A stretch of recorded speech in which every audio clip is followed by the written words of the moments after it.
حضرت عمر بن عبدالعزیز نے کیا کیا؟ انہوں نے 3 ہی کام کیے۔ نمبر 1، ان کو خلافت ملی تھی اصل میں سلیمان جو ان سے پہلے خلیفہ تھے ان کی وصیت کی بنیاد پر، لیکن انہوں نے جا کے اعلان کیا مجمع عام میں، لوگوں مجھ پر یہ خلافت کی ذمہ داری ڈال دی گئی ہے، بغیر مجھ سے پوچھے، بغیر میرے مشورے کے، بغیر میری خواہش کے، لیکن میں آپ کی گردنوں میں سے اپنی خلافت کے اس قلادے کو اتار کر پھینک دیتا ہوں۔ یہ پہلی اصلاح تھی، موروثیت ختم، نامزدگی ختم۔ اب اگر چاہتے ہیں آپ، اگر لوگوں کی رائے ہے ان کا مشورہ تو ٹھیک ہے۔ سب نے کہا بیک زبان ہم آپ پر راضی ہیں، ہم آپ ہی کو خلیفہ بنانا چاہتے ہیں۔ پہلی اصلاح تو یہ ہوگی۔ دوسرا کام یہ کیا، جتنی جاگیروں کے ڈاکومنٹس تھے، دستاویزات، وہ سب طلب کیے۔ خود اپنے گھر سے اپنی بیوی کے سارے زیورات، عبد الملک بن مروان کی بیٹی سارے زیورات بیت المال میں داخل کرتی، اپنی جاگیر سب سے پہلے اپنی جاگیر کو ختم کیا۔ اس زمانے میں شریڈر تو تھے نہیں، مشین تو تھی نہیں، مسجد میں بیٹھے ہوئے تھے حضرت عمر بن عبدالعزیز، اور وہ ایک وثیقہ لایا جاتا تھا اور وہ قینچی سے کاٹ کاٹ کے پھینک رہے تھے۔ بڑا طوفان مچ گیا بنو امیہ کے لوگوں کے اندر، یہ کیا ہو رہا ہے؟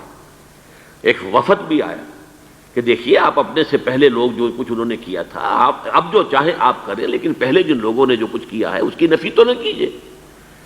حضرت عمر بن عبدالعزیز پوچھتے ہیں دیکھو اگر تمہارے پاس ایک فرمان ہو امیر معاویہ کا اور ایک ہو ان کے بعد کسی چوتھے پانچویں پشت کے اندر آنے والے کا، تو کس کے فرمان کو زیادہ اہمیت ہوگی؟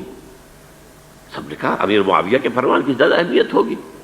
تو فرمایا پھر میرے پاس فرمان جو ہے وہ امیر معاویہ سے بھی بہت پہلے کا ہے، میرے پاس اللہ کی کتاب ہے، قرآن ہے، میں اس کی روح سے طے کر رہا ہوں، لہذا ہو جائے کم وقت میں، کوئی ناراض ہوتا تو ہو۔ ساری جاگیریں ختم کر دی۔ نمبر 3، واقعہ یہ ہے کہ خود اپنی زندگی کے اندر جو عسرت اور جو تنگ دستی اور جو سادگی اختیار کی ہے، میں سمجھتا ہوں غالباً اس میں وہ حضرت ابوبکر حضرت عمر کو بھی مات دے گئے ہیں رضی اللہ تعالیٰ عنہ۔ حالانکہ بڑے ہی ایک تو حسین اور جمیل انسان تھے، خوش شکل، خوش لباس، شہزادے تھے، گورنر بھی رہے تھے، پھر ان کے والد جو ہے طویل عرصے تک مصر کے گورنر تھے، وہاں ان کی پرورش ہوئی تھی گورنر کے بیٹے کی حیثیت سے، اعلیٰ لباس پہنتے تھے، خوشبو کے اندر اس طریقے سے بسا ہوا کہ جہاں سے گزر گئے ہیں پورا راستہ معطر ہو جاتا تھا۔ لیکن اب اچانک جو آیا ہے، جیسے ہی یہ بیعت ہوئی ہے خلافت کی، ان کی اہلیہ کہتی ہیں، حضرت فاطمہ ان کا نام تھا، کہ آ کر بیٹھ کر اور مسلے پر رونا شروع کر دیا۔ میں نے پوچھا کیوں، کیا ہوا؟ کہ یہ جو بوجھ مجھ پر آن پڑا ہے، یہ ذمہ داری۔ رونا شروع کیا، اور اس کے بعد واقعہ یہ ہے کہ انہوں نے ذاتی زندگی میں کپڑا صرف ایک جوڑا، 2 بھی نہیں، جمعے کے لیے بھی اس کے دھو کر سوکھنے کے لیے انتظار کرنا پڑتا تھا، تب جا کر پہن کر اس کو جمعے میں جاتے تھے۔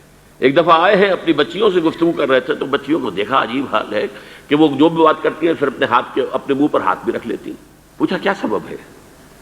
کہنے لگی آج ہم نے صرف پیاز سے روٹی کھائی ہے، ہمارے منہ سے بدبو آ رہی ہوگی، ہم نہیں چاہتی کہ آپ کو اس بدبو سے تکلیف پہنچے۔ حضرت عمر رونے لگے، لیکن کہا انہوں نے کہ میری بیٹیوں کیا تم یہ پسند کرو گی کہ تمہیں دنیا کی نعمتیں ملے اور عیش ہو اور تمہارا باپ جہنم میں جائے؟ ان بچیوں نے بھی رونا شروع کر دیا۔ سارے زیورات ختم، اپنی جاگیر ختم۔ وہ آپ نے پڑھے ہوں گے واقعات کہ اگر چراغ بھی ہے رات کو، سرکاری کام کر رہے ہیں، تو وہ جو بیت المال کے تیل سے جو جلنے والا چراغ ہے وہ روشن ہے۔ خادم نے آ کر کوئی گھریلو بات کرنی چاہیے تو کہا پہلے چراغ گل کر دو پھر بات کرو۔ ذاتی بات ہو رہی ہو تو سرکاری جو تیل کا چراغ ہے وہ نہیں جلے گا۔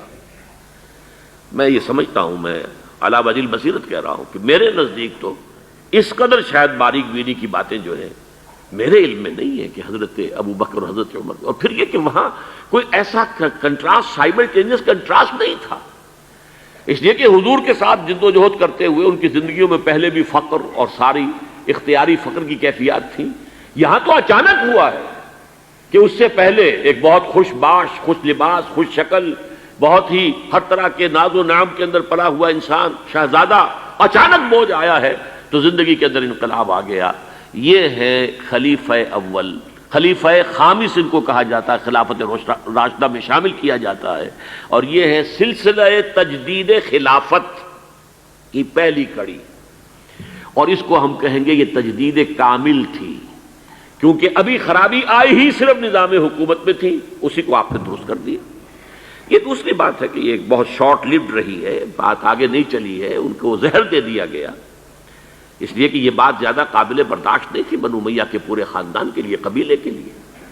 انہیں گمان غالب یہی ہے کہ زہر دے کر جو ہے انہیں شہید کیا گیا ہے، لیکن بہرحال یہ پہلی کڑی ہے عمر بن عبد العزیز رحمۃ اللہ علیہ۔